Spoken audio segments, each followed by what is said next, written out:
ఒక్కడితో ప్రారంభమై వ్యవస్థగా తయారవుతుంది హైడ్రా.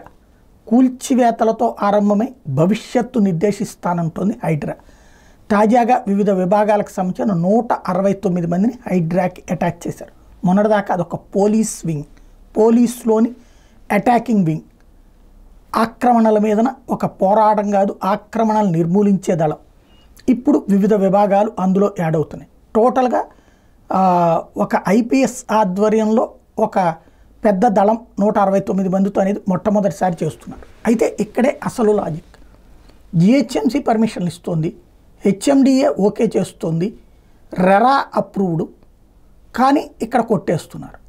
అంటే ఇక ఏం చేయాలి? ఇప్పటిదాకా GHMC permission, HMDA permission, RERA permission ఇవి కాకుండా ఇకపైన ఇల్లు కట్టుకునే వాళ్ళు, ఇంట్లో ఉండాలనుకునేవాళ్ళు హైడ్రా దగ్గరికి వెళ్ళి కూడా సర్టిఫికేట్ తీసుకోవాలా? హైడ్రాకి ఈ అధికారాలు ఇవ్వబోతున్నారా?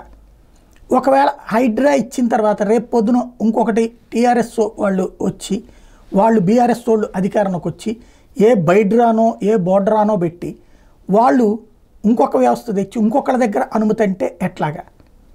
అసలు ఏం చేస్తున్నాం మనం? రాజ్యాంగం మనకిచ్చినటువంటి అధికారము ప్రజల్ని బాగు చేయమనా, నాశనం చేయమనా?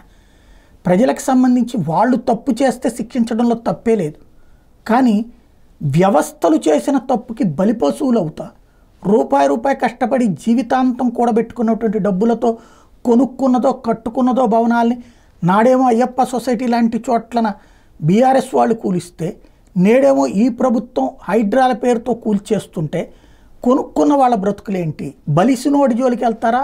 చాయిస్ ఈజ్ ఎవర్స్, మీరు తేల్చుకోండి కోర్టుల్లో.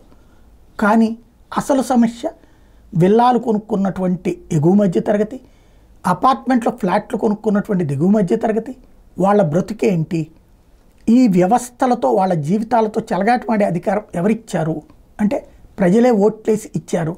ఇది కరెక్ట్ అయినటువంటిదేనా?